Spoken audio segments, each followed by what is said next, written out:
Este video trata del uso del EPDAT, es un software estadístico de uso epidemiológico.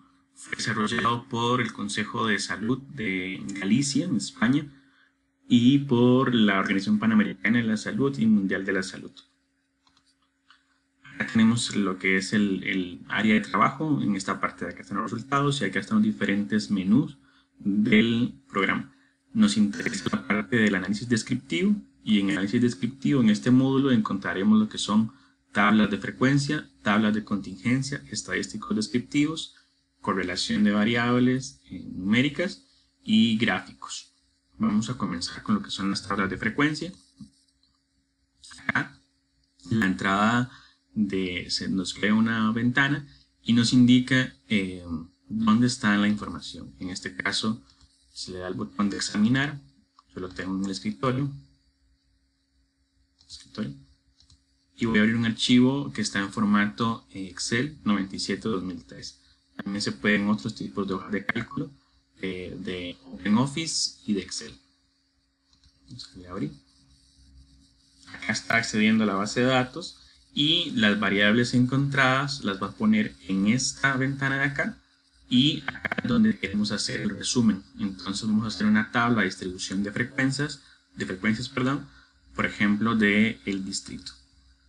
Acá cuando le damos resumir, él hace un resumen de esta tabla, una tabla de distribución de frecuencias. También tiene la opción, que eso es opcional, se puede segmentar los resultados, es decir, dividir la tabla según una variable de interés. Vamos a hacerlo primero de esta forma y enseguida volvemos para hacerlo en segmentar resultados. Vamos a aceptar.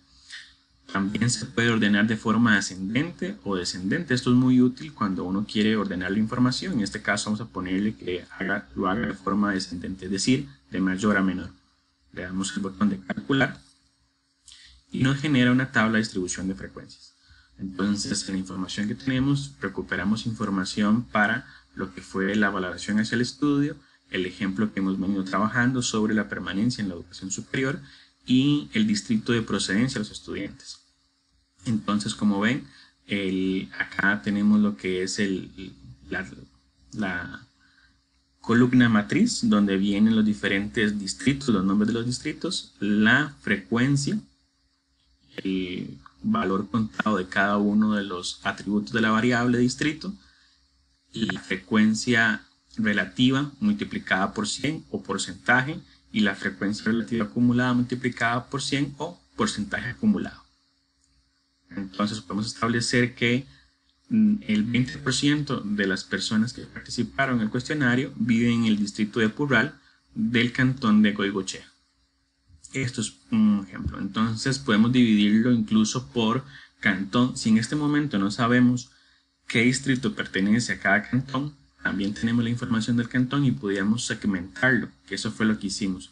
Podemos ir a ventana y ir inmediatamente al último que teníamos, que es tablas de frecuencias, y solicitar que lo divida por segmentar, por cantón. Vamos a aceptar y le damos de nuevo calcular. Entonces, esta tabla de distribución de frecuencias que está acá se segmentó según el cantón Goigoechea, tiene Purral nada más, el cantón de Montes de Oca tiene Sabanilla y San Pedro, el cantón de Moravia, San Vicente y Trinidad, el cantón de Tibás,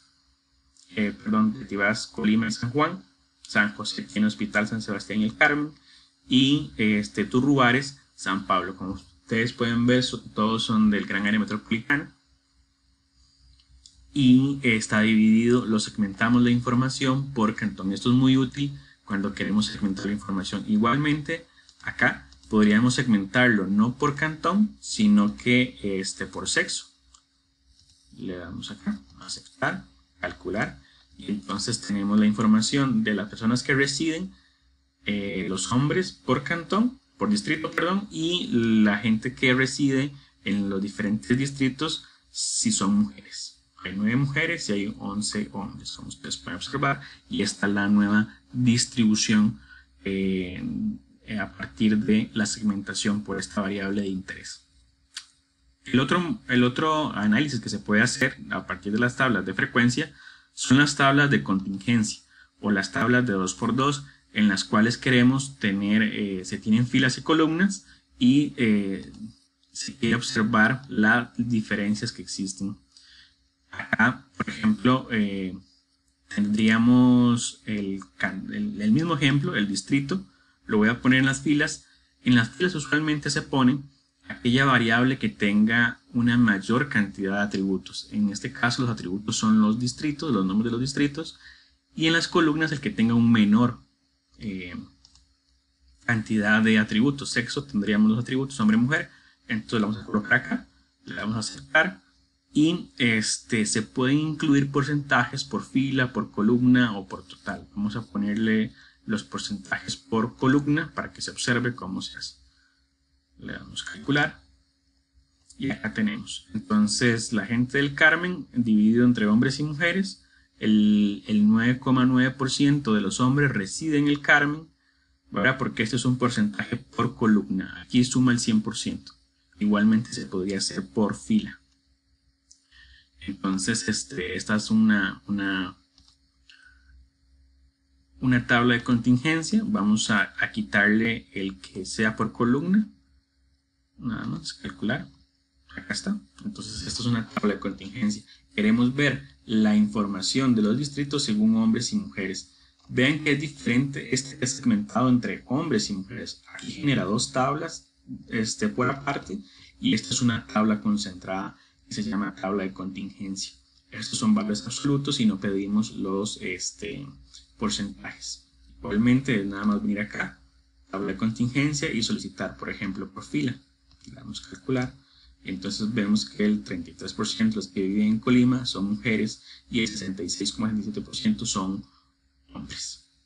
¿Okay? ¿Qué otra opción hay acá en el análisis descriptivo? Tenemos lo que son los estadísticos descriptivos. Los estadísticos descriptivos son medidas de resumen agrupadas en medidas de tendencia central, medidas de dispersión, medidas de posición o cuantilos, que están los cuartiles, los deciles, y la forma que asume la distribución, si es asimétrica o de kurtosis. Entonces, estos se utilizan para variables numéricas medidas en razón. Tenemos una que es la edad. Entonces podemos pedir la media, la mediana y la moda, que son las medidas de tendencia central. Si estos tres valores coinciden, hablamos de que es un comportamiento normal de una distribución normal. La dispersión es cuánto se dispersan los datos, y tenemos las medidas de resumen de desviación estándar, la varianza, el mínimo, el máximo y el recorrido, que es el valor que existe entre el mínimo y el máximo. Lo vamos a poner acá, se puede quitar o se puede poner. Y en los percentiles tenemos los cuartiles, que es dividir la distribución en 4 grupos. No son 4 cuartiles, son 4 grupos. Los deciles hace 10 grupos, por lo tanto son 9 posiciones. Y podríamos definir unas propias, como son los quintiles, que son de 20, 40, 60 y 80. Como ven, los quintiles son 4 medidas de posición: el 20, el 40, el 60 y el 80. Con esto creamos 5 grupos. Por eso se llama quintiles, porque crea 5 grupos. Los cuartiles generan 4 grupos y son 3 medidas de posición.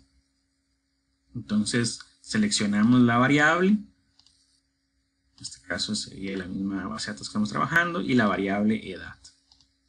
Le damos a aceptar, calcular, y entonces los resultados que están acá son 20 valores n. La media es de 26, es decir, la edad promedio es de 26 años, una mediana de 26,5 y la moda es de 27 años. Vea que son valores muy próximos. No son los mismos, pero sí son valores muy próximos. La desviación estándar es 4,6. El cuadrado de la desviación estándar es la varianza. ¿Cuánto varían los datos? 21,158.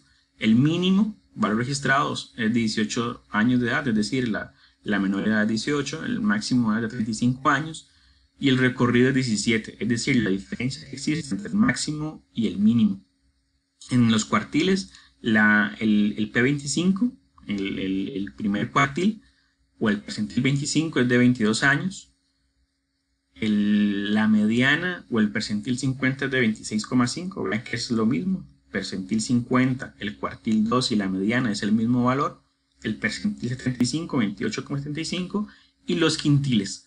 Entonces, si tenemos la gente que el mínimo es 18, irían agrupados de la siguiente forma: 18 a 22,25, de 22,25 a 26,5, de 26,5 a 28,75 y de 28,75 a 35. Entonces tendríamos agrupados a las personas en 4 grupos. Igual pasaría con los percentiles. Tenemos el mínimo y el máximo, y con estas medidas de posición podemos agrupar a las personas en 5 grupos. Esto sirve, por ejemplo, en lo más usual, es el grupo de ingresos. Entonces las personas se dividen usualmente en 5 grupos en quintiles, y entonces a partir de los ingresos de una población podemos establecer los quintiles de ingreso o los deciles de ingreso. Eso es lo que usted conforme se necesita. Entonces simplemente con dar checks acá podemos tener este análisis de forma muy rápida. Esto nos sirve para hacer un análisis descriptivo de la información que estamos trabajando. Con respecto a la edad tenemos el valor mínimo, el máximo, la media, la moda, las posiciones, y podemos tener un análisis mucho más completo, no solamente el promedio de edad, sino que tenemos estos otros valores que nos ayudan a complementar la información que estamos describiendo. El otro opción que tiene sería el de gráficos. Si bien este no es el mejor programa para hacerlo, también tiene esto. Por ejemplo, tendríamos un histograma. Vamos a seleccionar la misma variable, la edad. Aquí en examinar, seleccionamos el archivo y seleccionamos la edad. Este histograma es para variables numéricas. Le damos a aceptar y viene que las barras representen según la frecuencia, según el porcentaje, según la densidad. Vamos a ponerle la densidad para solicitar la curva normal, para ver qué tan cercano está el tema de la edad a una curva normal. Veíamos con las medidas de tendencia central que estaban muy próximos a tener un comportamiento a la curva normal. Entonces generamos este gráfico y podemos observar el histograma con su curva de normalidad. Entonces esto es muy importante porque de una forma rápida podemos representar esta información. Ahora, una vez que tenemos esto lo podemos exportar a un archivo o guardarlo como un archivo que se puede abrir en Word. No trae directamente Word, pero sí trae el formato de texto enriquecido o RTF. Voy a ponerle prueba y lo vamos a abrir con el Word. Vamos a ponerlo acá en el escritorio. Prueba 1. Le doy save, guardar. Ya se guardó. Vamos a ver. Vean que una vez guardado se puede abrir el archivo en el Word o en el OpenOffice. Entonces quedó guardada estas tablas y ya posteriormente se pueden editar y darles el formato correspondiente. Pero entonces de una forma rápida, sencilla y ágil se pueden hacer estas tablas, que igualmente se pueden trabajar en una tabla dinámica en Excel y se pueden generar los gráficos, solo que este es un ambiente más gráfico y con unas pocas opciones se puede hacer un análisis descriptivo de la información.